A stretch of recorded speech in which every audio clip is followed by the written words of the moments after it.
उतने जराइब। जतने तू जरब उतने जराइब। दोसरा के संगे अपन घरवा बसाइब।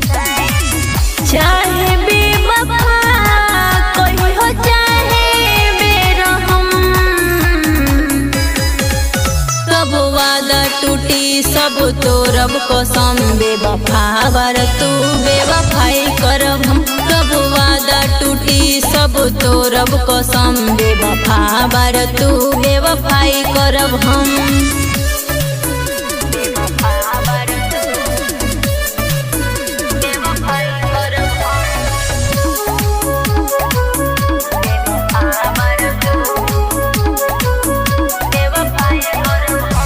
जबन हम सोचल न रही उहे तू करता रहो।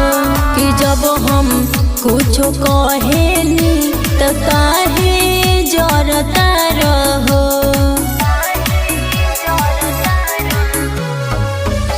जबन हम सोचल न रही उहे तू करता रहो।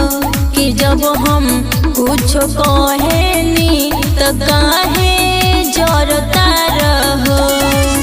जैसे भरल जिंदगी में हम भरब गम। सब वादा टूटी सब तोरब कसम। बेवफा बार तू बेवफाई करब हम। सब वादा टूटी सब तोरब कसम। बेवफा बार तू बेवफाई करब हम।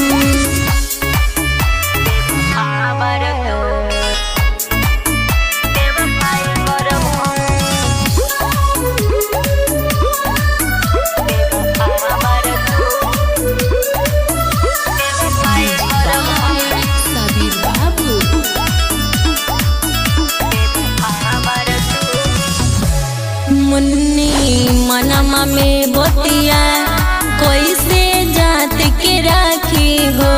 तहर मन जवन करेला तो हम कैसे ताकी हो।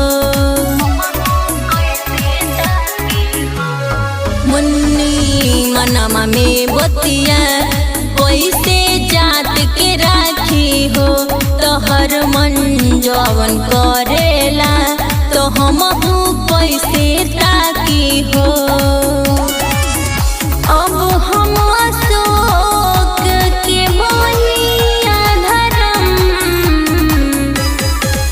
सब वादा टूटी सब तोरब कसम। बेवफा बार तू बेवफाई करब हम। सब वादा टूटी सब तोरब कसम। बेवफा बार तू बेवफाई करब हम। बालाजी स्टूडियो दिल्ली।